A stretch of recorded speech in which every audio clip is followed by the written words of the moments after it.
We are live, and Live. yes, today has been a day full of nothing but technical difficulties across the board, guys. So Wow. frustrating. We tried to do a halftime show, did not work out. James is on his cell phone. Kyle's Yeah. like, hey, I'm leaving the stadium. I want to hop in. He's got horrible service, but we're just going to go forward, guys, and have a video. So I want you guys to know we're here to support you. And we got a lot of thoughts about the game, man. It was a lot of fun. I mean, I enjoyed it. I mean, I don't know. I think we show some good things. We're going to go into it for sure, and we'll have a good time chatting about the game for sure. What are your initial thoughts there, James? Well, bottom line, once again, it's just good to be able to see football again, and it's just interesting to be able to see some of the guys that we've been chatting about in camp. They seem to be doing great in camp, and then all of a sudden we see them on the field in game time, and they start kind of making some faults here. But that's kind of expected for the preseason. You know, there's a lot of jitters. Yeah, a lot of jitters for these guys, and so. You know, right now it was just exciting to be able to see the guys that seem to be stepping up. And I'll say this, I think the experienced guys are the ones that really made a difference in this game, and they showed a little bit more. So yeah, I agree. I agree. All around kind of a fun game to watch, but we could get into it and chat it up about kind of what we see and what we think and kind of some of our good plays. So let's do it. All righty. Sounds good. All right, let's get it, guys. Me and James. Go. Andrew and James, let's get it. Let's go. Yeah.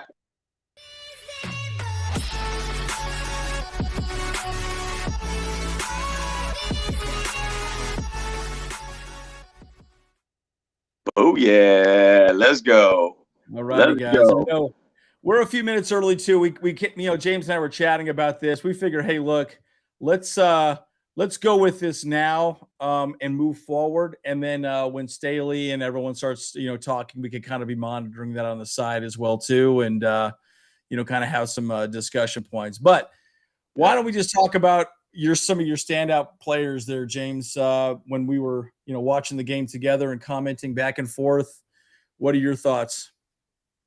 If I'm going to put down a couple of them that are like standout players, I mean, one play that got me kind of jumping out of my seat a little bit was the Morgan Fox, Chris Rump sack to end the drive. I believe that was in the first quarter for the Rams. That was awesome to see. I felt like Chris Rump had a great day. Tackle for loss, sack. Yep. Just seemed like he was just bigger than a lot of people on the field at that time. And it was awesome to be able to see Morgan Fox get in there and make a play too. And I didn't see him in a lot of different drives, but for some reason that drive, he penetrated well in the middle, and Rump came in. They both kind of met at the quarterback and swarmed him, and so that was exciting to see. That one was really cool play to be able to see. And Chris Rump, he looks bigger. He looks like a bigger dude on the field, and so he's really, really looking good so far. So. It's obviously just game one preseason, but it's good to see that we have that depth on the end, and then Morgan Fox make plays too. So it was pretty clear to me that we pretty much played undrafted free agents for the most part. Obviously, Spiller got some carries in the third quarter, fourth quarter, right? But I think for the most part, it was undrafted free agents, depth guys that were out there pretty much predominantly. And I will say this: it was interesting seeing the toughness that we did display out there. I thought it was pretty awesome. I will say this though, also, it just goes to show you the culture that Brandon Staley has developed on this team. And it's exciting to see that they're really focusing, on really creating a good culture and making sure people understand, hey, look, this is the way we want to play football around here. And if you want to play, you got to step up. You got to show people that you can make the big plays. I will say this though, our tackling looked pretty bad on the defensive side of the ball. I mean, Perkins was driving me up a wall. I'm like, can you guys sack this dude or what? I mean, unbelievable. And so that was one of the things I think we need to clean up for sure. And the penalties, what was it? 120 yards of penalties we gave up that game. Yeah, that's what crazy. 100%. Penalties in the end zone, everything got worse and worse. It was just terrible in that regard. So that was pretty frustrating for sure.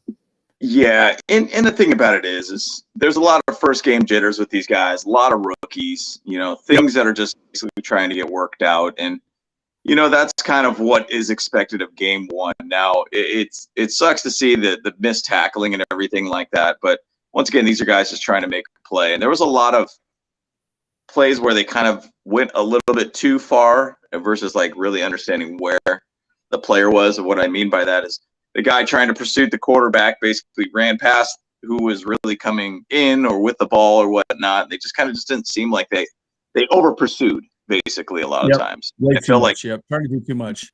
Trying to do too much. Right. So they're just trying too much. They're trying to push a little bit. They're trying to be that hero. And sometimes hero ball basically gets you in trouble.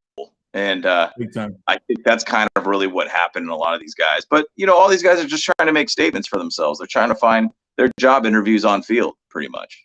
That's where they're going to make money. So I think that's kind of one thing that was kind of a frustrating thing to watch. But once again, these aren't our starters. And so a lot of them are guys that are depth pieces for us. So. Yeah, so why don't we talk about the offense a little bit? I guess what looked good to you, and then what did you think about, some of the offensive players? I know we talked the entire game for the most part, but it was pretty interesting chatting with Kyle. He was there, and what were some standout players you saw out there? Actually, I'm gonna actually start with the first drive, and with the Chase Daniels, which ended with a 41-yard touchdown to Joe Reed.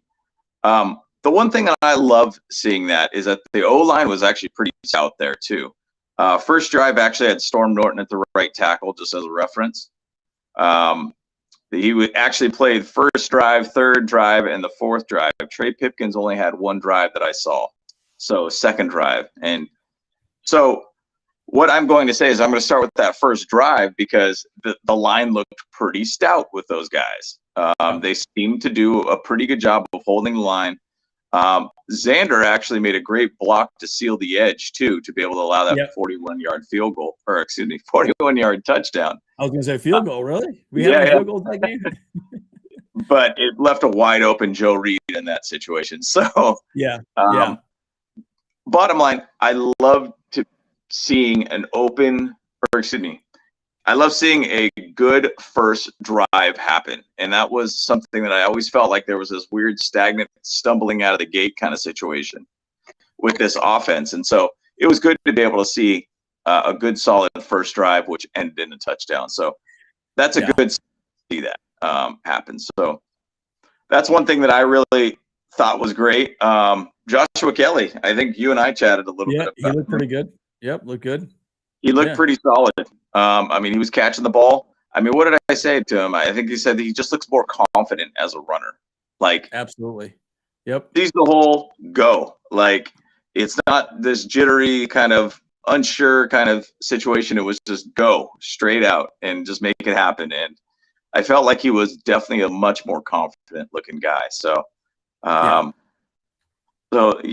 offensively, those are a couple guys that I saw. Is there any other guys that you saw, Andy, there that seemed to be pretty good for you? Yeah, Michael Bandy looked amazing. I have to say, I actually thought he might have won player of the game. He looked amazing out there. He looks like Wes Welker.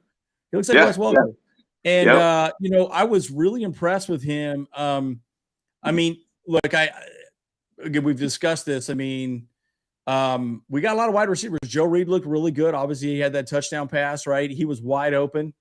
But man, we didn't see a lot of DeAndre Carter, though. I was kind of surprised we didn't see him at all. And I think it's probably because they're like, all right, I don't think he's got to prove anything at this point. He's going to be our guy. But, how does Joe Reed, catch punts? How is he going to play out there on the field? Has he improved? Is he done better? But it was good seeing Bandy out there. I thought he looked good too. And then who's that tight end? Campen Moyer, who was at Oregon. I thought he played fairly well as well too. I think he looked pretty good.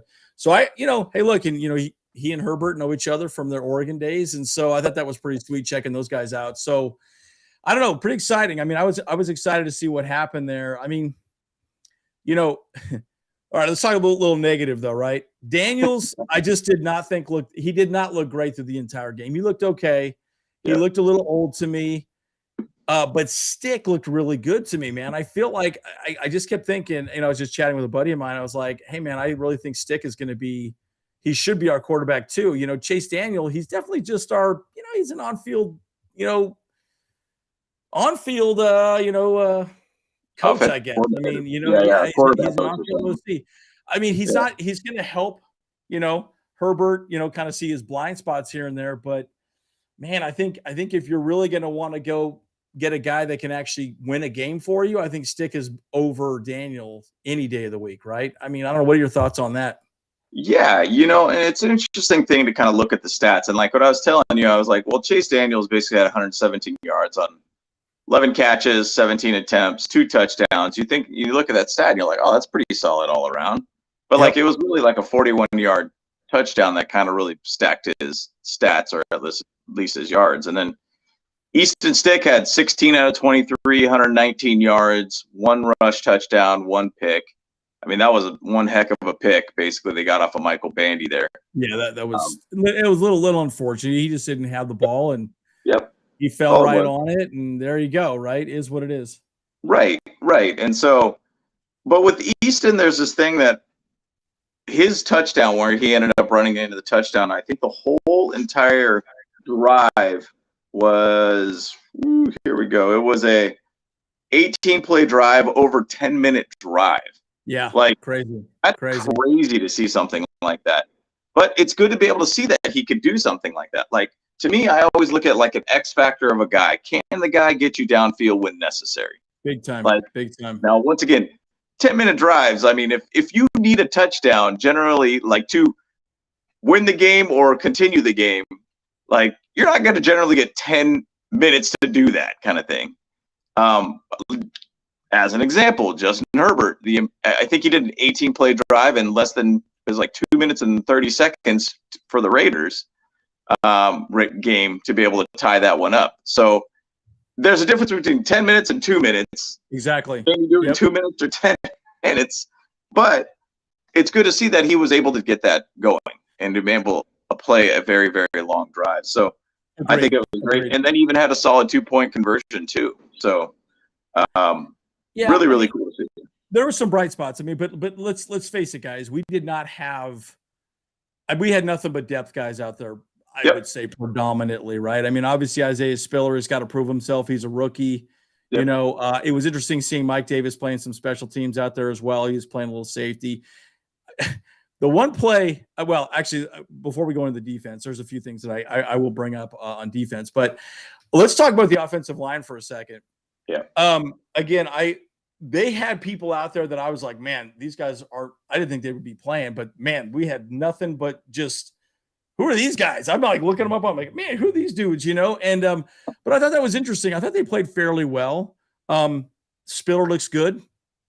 Oh, and by the way, guys, those of you guys joining, I know quite a few people are joining now. We've had major technical difficulties all day. We've tried to hop on a few more times. Our program is just not working. James is literally on his cell phone, which is super frustrating because you're not that clear, right? So anyways, I'm just letting you guys know we wanted to get this out while our thoughts were fresh. We didn't want to, wait a couple days. We are going to be doing a video in a couple days, just letting you guys all know. So but okay, so the line was really interesting. The rotation was odd. I mean, Jamari played a little bit. It was interesting seeing Norton out there, and then Pipkins was out there. The rotation seemed a little strange, right? There are a lot of just depth players out there for the most part on the line. I thought that was a little odd. I guess I would have expected, a little more, but I don't know. I guess they also wanted to show off what they have in depth and, let some of these guys get some reps and see what happens. So. Yeah. And the thing is, too, Zion played out there for about a quarter or two. And, and I was keeping an eye on him. And, man, for the most part, that's when a lot of those really good big plays happened for Chase Daniels, too. And he did really well. And he actually had both Storm and Trey out there with him in the first quarter.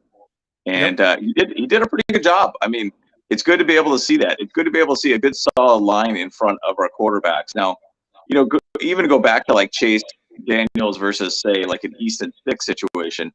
I mean, what would Easton Stick be like if he had basically the ones or even the twos on the field? What would he do at that point? Like, I thought the exact same time, and our boy Aether here is asking this question. I think here's our number 2. I think Easton Stick's our guy. I mean, Daniel, man, he's getting old, and look, I understand how that goes. I play sports competitively. James, you do as well too. And hey, look, you just don't move a whole lot, right? And I really think that Daniel's got the moxie, man. He's got what it takes. I mean, he looked really sharp out there, and his throws are more crisp. But you're right. If you play with the ones, what would he look like? Probably a lot better. So yeah, exactly. Yeah. Well, having a solid O-line, great running back, great receivers. I mean, just in general, just a better, group of guys to be able to work with. Not saying the guys that are the fourth stringers aren't good or anything by any means. I mean, Michael Bandy really stood out more or less in this situation. He did. And I mean, I personally think that guy needs to find a way on the squad somewhere or another. Like he's solid. But the thing about it is like Chase Daniels, I felt like a lot of his throws were kind of a little iffy sometimes. They were a little bit weird, kind of bad positioning. He threw a couple balls to Joshua Palmer that just kind of, it was, man, like way off, and he had to like overstretch to be able to even try to have a chance to even get that pass. I just felt like he wasn't there. And Easton Stick, I just felt like he had more rhythm, had more flow. He had that factor that he could really go out and make those throws if he needs to. So, I mean, I always feel like quarterback is only as good as your O-line. And if your O-line's terrible, your quarterback's dead, basically. And so, and we had nothing but depth guys out there for the most part, right? Yep. I mean, we did not have anybody out there. Again, you could also say, hey, look, the Rams didn't either, but it is what it is. And they did bring up, old Fouts. I love old Fouts out there. He was having a really good heyday talking about North Dakota State. I mean, think about who came out. You got Carson Wentz, Easton Stick, and then you got Trey Lance. Trey Lance most likely will start for the Niners, right? So the pedigree there is solid, man. I mean, it's exciting seeing that, and look, at the end of the day, it's really interesting, right? And I was kind of surprised we didn't see Brandon Peters. I would have thought we would have seen him from Illinois. We didn't see him at all.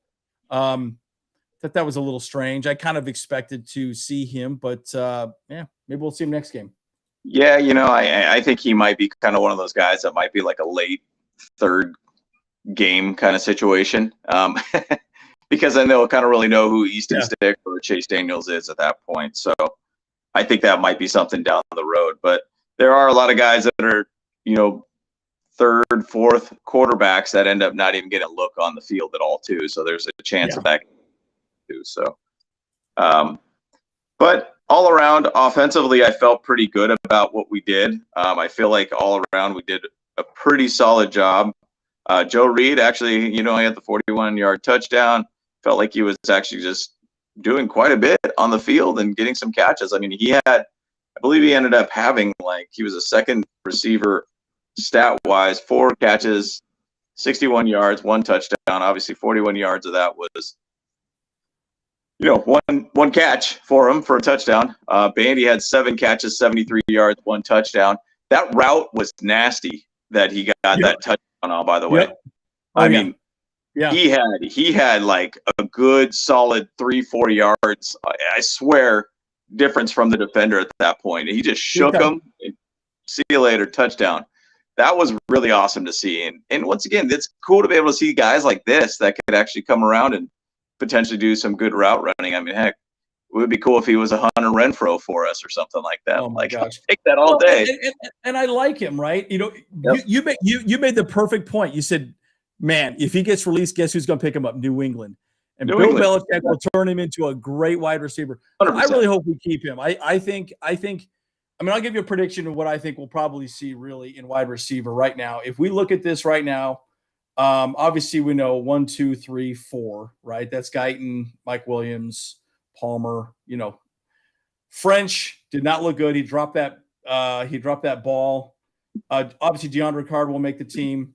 But I think we got Bandy, and then we'll probably keep Joe Reed. So those would be the guys.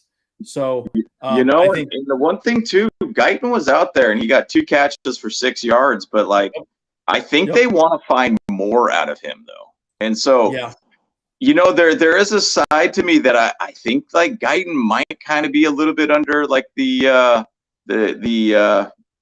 microscope. Microscope. Yeah, for some reason it's late in the day. What is this? I was like, what are you looking at? Kaleidoscope? It's a monocle. Oh, the moniker. Monocle. Oh my gosh, that's hilarious. Yeah, That's I'm so like funny. the Monopoly man here. All Yeah, right. oh my gosh, that's awesome. That's so funny. That was But funny. I do think Guyton is a little bit under the microscope. I think there is something. If he really doesn't show anything more than just a downfield threat, maybe there's a chance they start thinking, hey, maybe there's somebody else that can kind of take his position too. So, I mean, maybe I'm crazy for saying that, but I mean, once again, this is not an easy team to be able to make a true 53-man roster here. So, who knows? Let's talk about cuts, by the way, and we probably should have led with this, but the first cut needs to happen August 16th, which is Tuesday, down to 85 players. Wow. So we're going to see some players go that day of the 16th. Probably a big reason why we saw so many players out on the field that, quite frankly, we didn't see. We didn't think we would see, right? But they're out there, and I like the fact that Brandon Staley and our coaching staff was like, "Hey guys, let's get some guys out there that need to get some work and get some looks from some other teams potentially, and go from there, right?" So I think this is pretty good. So it goes August 16th, then August 23rd, which is also so every Tuesday is when they start cutting, and then August 30th is when you have to be down to 53 players. So you're going to see some attrition happen. So at that point, that's really when you're going to start seeing the 53-man roster on August 30th, right? So that'll be pretty interesting to see where that plays out. So, anyways, so that's the schedule. So maybe what we should do, James and Kyle, we should do the next the pregame for our next preseason game, maybe on Tuesday evening, where we can kind of see who was cut. Let's discuss that a little bit and kind of go from there once that comes out. So I think that might be a good option for us for our next video. Might not be bad. Yeah. So, yep. So, anyways, let's talk a little. Oh, wait, let's talk about running backs too. We haven't really talked a whole lot about that as well too. I know we chatted a lot about Kelly. We chatted about Spiller. Xander basically was out there a little bit too. He got that short 3rd and 1 conversion too, which is great to be able to see. Spiller ended up getting also, I believe, a 3rd and 2 conversion also too, kind of later in the game and everything too. But there is that was actually in the start of the 4th for Spiller. So it's good to be able to see that we got guys that can make those short plays when necessary. And I do think that we have some good guys out there that could potentially make that happen and do a pretty good job. So, so I think in the running back side of things, I mean, Kelly, I think, was the kind of the guy that stood out to me the most. I mean, Spiller didn't really have per se the biggest of game or anything like that, but it really made me feel confident in Joshua Kelly as potentially a running back. Now, Isaiah Spiller did get 10 carries for only 34 yards. That's quite a bit. So they gave him a good workload, but they did play him in the kind of the later of the year. I think Spiller didn't really get in till I think it was the 3rd quarter. It was pretty late. I mean, in fact, I was kind of surprised. Late second is what I wrote down. Yeah. So he was kind of being rotated in and out. Different backs were coming in there. Kevin Marks even got in there. I believe there was even which Kevin Marks dropped a pass that could have been a huge gain in that last drive. Letty Brown even got a little bit of love out there too. So I mean, they were really just giving a lot of these backs a chance to go make a statement somewhere or another. So and by the way, that one pass that I think it was Easton Stick who threw right behind him to Spiller, and Spiller made that amazing catch. I was like, wow, very good catch. Just goes to show you how good his hands are, right? So, so funny, guys. I'm looking at the chats here on the side, and I'm seeing exactly what you guys are talking about. Tillery, Dean Leonard. Yeah, we're gonna get to that. The defensive line. I mean, hey, there's going to be some growing pains there, guys. I mean, it is what it is, right? But, I'll say this. But again, just understand this, guys. Our coaching staff is giving these guys as much opportunity to get a place to play in the NFL as anyone, right? And that's one thing that I really liked about Brandon Staley and this coaching staff. They specifically care about them.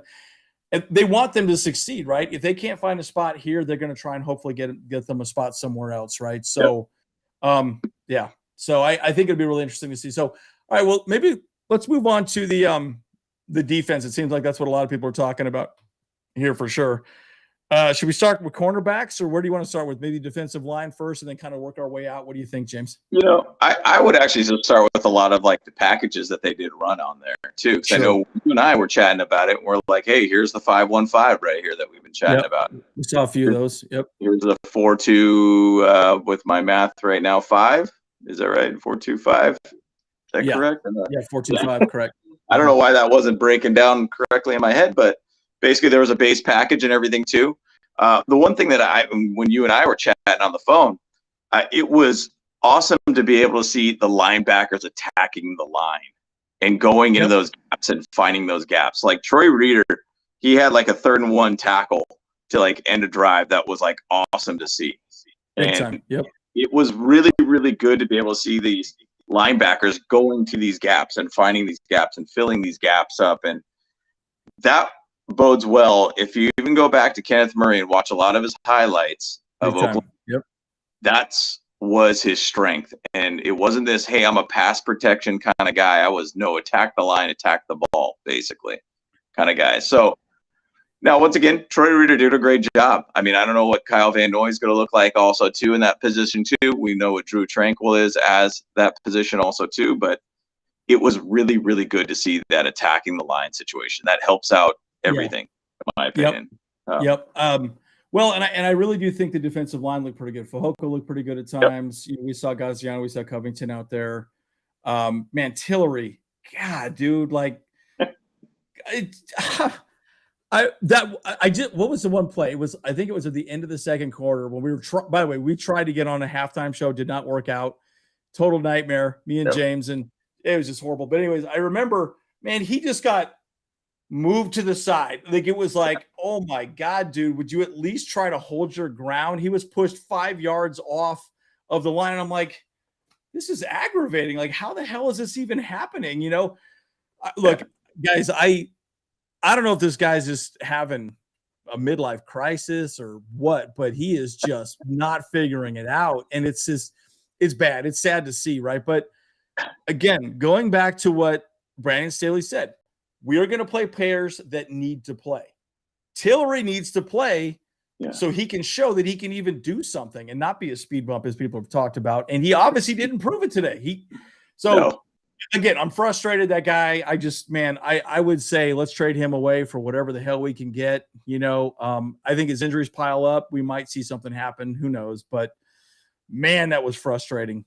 It's just crazy because it seems like, and I've always looked at him and said, like, he's kind of that one, maybe 2-step kind of guy that he'll try 2 little tricks. And then when it doesn't work, he like just gives up. And he's not looking at like the end to end on the play. He's just looking to try to do something to where it becomes like an easier play for him. But if those 2 things that he doesn't go well, he just stops. And I remember been looking at the replay. I felt like he was just like standing there like, you know what? Like, okay, whatever. I can't do anything in this play anymore. I'm not giving extra effort to try to do a little bit more. And I think he just doesn't really understand his size and what he could potentially do. Yeah. I don't know. It is absolutely frustrating to watch. And so I just we'll see what happens here, man. And James, you and I talked about this during this whole thing. Yeah. He's going to take a spot for another defensive lineman that could be better than him, right? Coaches have to figure that out, right? There's a good chance he could get cut, right? They might just say, fine, we can't trade him off. Let's just cut him. Would you rather have Gaziano? You might maybe rather, if it comes down to Gaziano or Covington, I don't know. I would almost rather have Gaziano or Covington because you got to remember the defensive line for this defense is about fat guys blocking their lanes, right? Yep. You're jamming the middle, right? Not letting them happen and containing these guys, right? So, man, Tillery, he just is so bad. Oh my gosh. Butt and gut, dude, is our line, dude. I mean, that's like I'm saying. I was like, the line is really beefy. It's like a lot of beef in the middle in there. And so I love seeing that. I mean, once again, Austin Eckler talked about it. He said, man, it's not easy to run on these guys. They fill the gaps. And so that's a big thing. Now, once again, there was a lot of times I'm like, good to see that we're giving them a 3rd and 7. We're stopping them at the line. We're getting tackles for losses, like that Troy Reader tackle on that 3rd and 1 was really solid. I know there was a couple other plays that just the Morgan Fox, Chris Rump sack, and then Chris Rump got a tackle for a loss too. I mean, it's exciting to see some of these guys, even some of the upper tier guys that'll get a little bit more time to play on field, making plays already. And so it's exciting to see. It's exciting to see. Yeah, no, I like it. And we talked about Rump quite a bit. Rump looked great. He looked awesome. I was really excited to see him as well. Let's talk about one guy that struggled. Holy smokes, Dean Leonard. Man, dude, is he our new Tavon Campbell? Tavon, is he our new Tavon Campbell, dude? But what's interesting is we didn't even see Tavon Campbell on the field at all. And that's kind of they must be high on him still. I don't know. Like, they must really like the guy. I think here's my thought on that. And I think probably why we didn't is you want to see the rookies out there. How did they learn in camp? What do they need to focus on, right? Tavon at least understands the system and probably understands what he needs to do to be successful. And they could probably clean that up, maybe week 2, week 3, and moving into week 1 against the Raiders, right? So you kind of can't do that with a Dean Leonard because this is his first season. Everything's brand new to him, right? The NFL is brand new to him.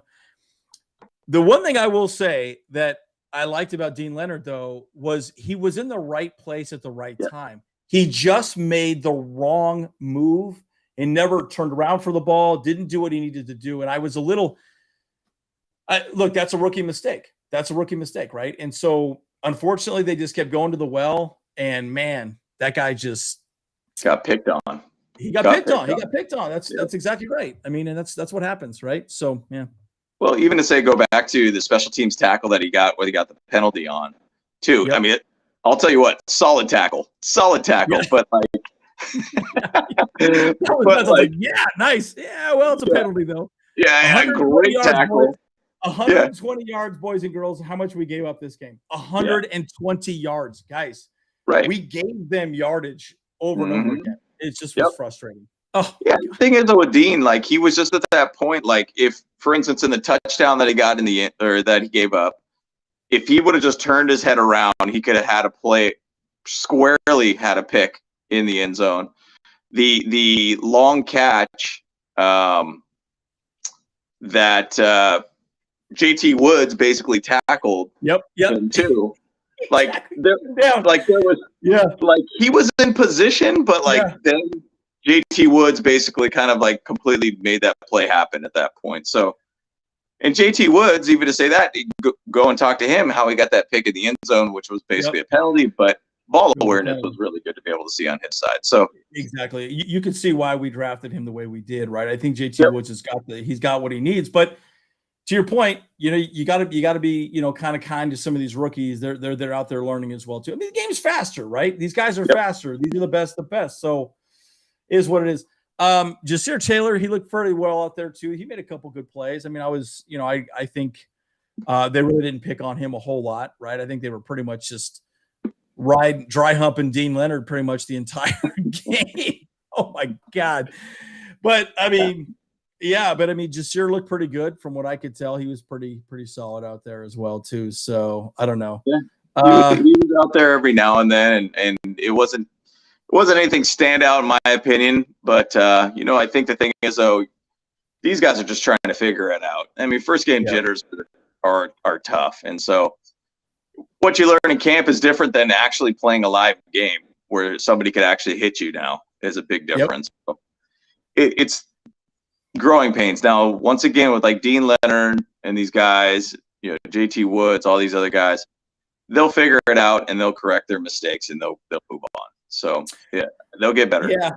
Yeah. And I did like how Mike Davis was out there. Look, I think that was a bit of a slap in the face to him as well, too, guys. Right? Like, this is one of the things that James and I wanted to talk about at halftime. We had all these notes, by the way, too. We're literally giving you like all of our notes from halftime and then adding to it as well. But it's a bit of a slap in Mike Davis's face. I mean, dude, you remember he was the number 1 cornerback last season. He's out there with the freaking rookies, like the undrafted rookies. Hey, man, you got to prove yourself again. And, look, he admitted that he wasn't focused last season. And, I respect him for being honest, but at the end of the day, he hurt the team. And that's, Brandon Staley's, make no mistake, we're here to win a Super Bowl, right? We're here to compete. And you need guys that are focused. And that's why I love, that he was open. But at the end of the day, I think he needs to prove that he can do more things than just be a cornerback, especially with this team and the depth that we have. They might move him to safety in certain packages. They might move him around in different ways. He better show up in special teams. I think he was a gunner once or twice, wasn't he, as well too? So, anyways, it's good to see him out there. Yep. Yeah, very good to see him out there. And I mean, one other guy that I kept seeing get involved, and I think even in special teams, was Cole Christensen, number 50, I believe who it was. He was actually out there a lot more than I thought. And he kind of just came out there, and he kept playing quite a bit. I mean, he only had like 3 tackles with 2 assists, but I felt like he was very active out there for a good portion of the time. You're talking about Cole Christensen? Cole Christensen. Christensen, yes. Yeah, he's from Army too, which I thought was really interesting. Yeah, pretty cool. Very cool. So he was very active out there. I think he did a pretty good job from what I saw. But there's guys out there just trying to make some sort of impression and try to get to next week. Is the big goal for these guys. So yeah, it's a law of attrition at this point, guys. It really is, right? So, I mean, and you're right. SD fishing. I like that. Troy Reader looked awesome. I was really impressed with him. Look, he's a good depth guy. I don't know if K9 comes back, he'll probably be the starter, or Kyle Van Noy probably be the starter. Who knows, right? It'll be really interesting to see how that plays out. I think it's going to really boil down to what kind of packages they want to run against the Raiders. I will say this, again, skipping ahead to week 1, I really think you're going to probably see a very specific package of players be on the field initially. So we might see some interesting players start in certain situations. So just because they think, hey man, Kyle Van Noy might have a better way of guarding running back than somebody else. I mean, who knows, right? So it'd be interesting to see how that plays out. But Alohi Gilman's looking great too. I'm really hyped to see them as well too.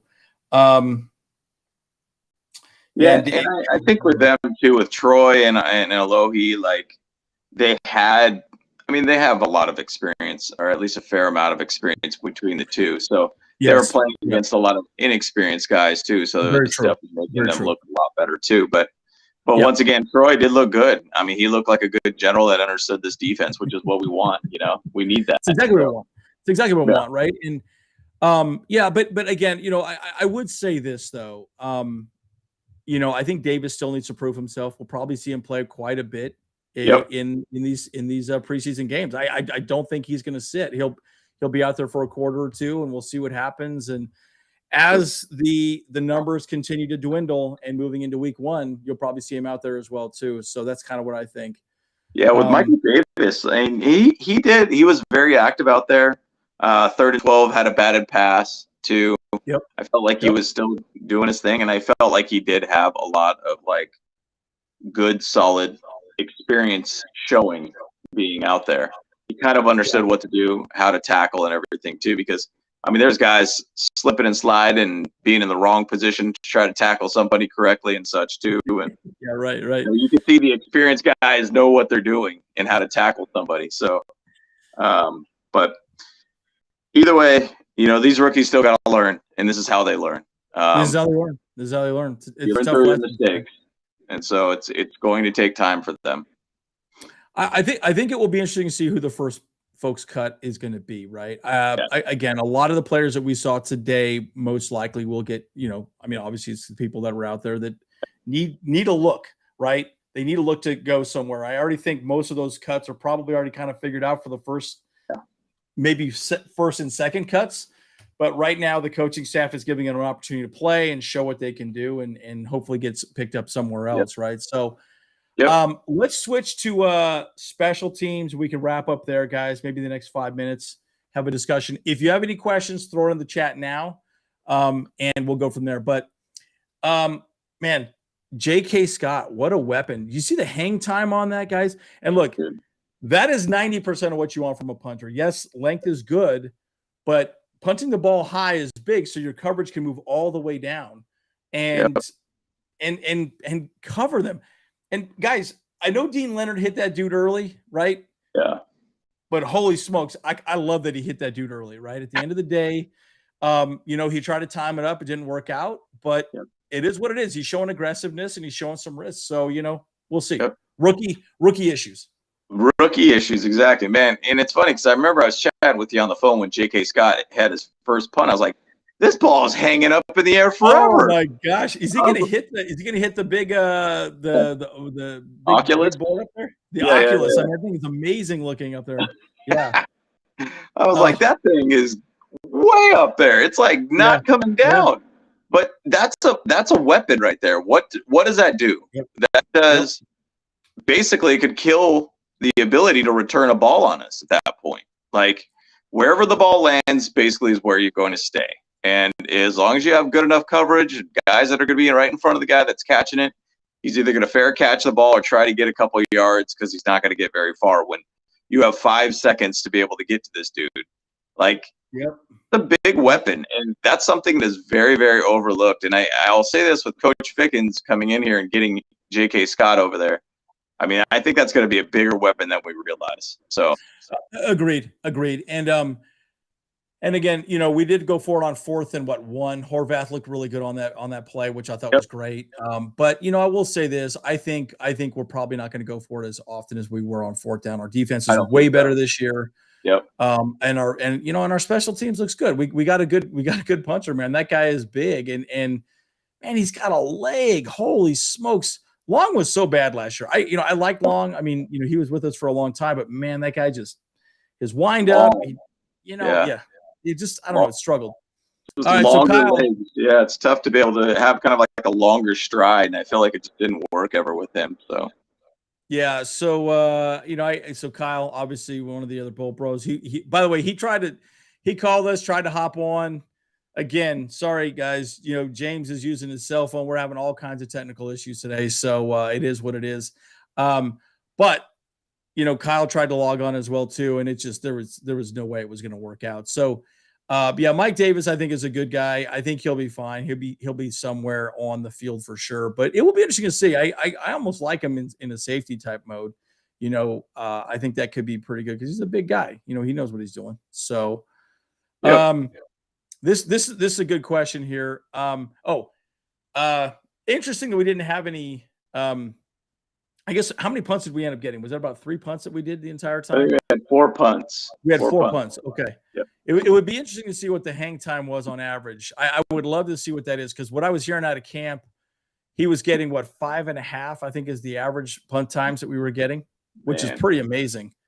Yeah. That gives you plenty of time for guys to run down the field. So yeah, basically he had an average about 44.5 yards between his 4 punts, and then he had 1 in the 20. But obviously we could look and dig into that type of thing, but I felt like that ball was hanging up there forever. Like it was just hanging forever. And it was exciting to kind of see that. I feel like we haven't had that for a really long time. I don't know if it was Darren Bennett who used to have a big boot too back in the days. And it was just he from Australia back in the days, wasn't he? Yeah, he was Aussie kicker, right? Yeah, he was like the Aussie guy. Yeah. Put another shrimp on the barbie. No. Shrimp on the barbie. Let's get it, boys. So it's interesting to see. Like, it's good to be able to have that. I think J.K. Scott's going to be a great weapon for us. So it's exciting to see. And shout out to Dustin Hopkins and James McCourt. I mean, they both did hit their extra points. So congrats, because we all have seen that before, and that kicking game become an absolute nightmare. So my gosh, no joke, right? Good to see that. Yeah. So. And by the way, that play was kind of frustrating for me as well too. I was a little frustrated that we only had 4 people on the line on that one play specifically. I remember that we lost contain. Man, that was kind of a frustrating. But I will say this too. I know people keep talking about Asante Samuel. Asante Samuel's going to be fine, right? I think he's going to be just fine, right? That guy has got beyond level talent, right? So. Look, he'll be fine. Again, remember, guys, this is preseason. This is letting a lot of the undrafted free agents have a shot, go out there, show what they can do. hit a few people, hopefully get scooped up by somebody if we do cut them, and that's it. That's kind of the situation. So Yep, absolutely. But it's these are guys just trying to make a job, and this is a job interview, basically being on field. What you're on field when the lights are bright and you're on TV, that's when you got to show your best. And so Asante is a stud, and I don't have any problem with him. He's gonna be a really solid cornerback for us, and he's our cornerback too, basically now. So it'll be good. Yeah. And one thing Kyle brings up here, the other Bowl Pro that unfortunately cannot be here. You guys got to remember too, we're going to run pretty base offense and defense, right? You're not running anything crazy. You're not doing a lot of stunts. You're going to run things pretty simple. You're not going to run things any very crazy at all. It's just going to be pretty basic, right? Yeah. Man on man. Are you going to break that tackle? Are you going to move forward or not? And that's it, guys, right? So don't think that they're going to be doing anything crazy up front or whatever. I mean, they could try it, but for the most part, it's base offense, base defense. Yep. Halfback left, halfback right, dive left.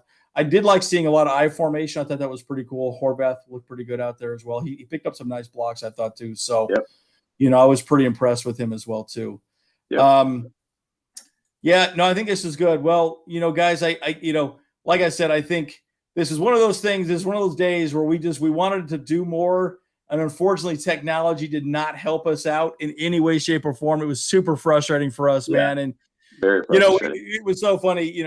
Kyle and James, we were talking about this the whole time, hopefully trying to get a little more going, but unfortunately, it just did not cooperate with it. At least we got this out today. We are going to do another, kind of a Chargers Cowboys, look ahead. Probably on Tuesday or Wednesday, we'll discuss amongst ourselves and we'll figure that out. But as always, I'm Andrew. Join with my brother James, and then Kyle's here as well too. Yep. We got his name up here. But we are the Bowl Pros. So I'm excited, guys, and as always, bolt up and don't punt. Get it, guys. Let's go. Let's get it.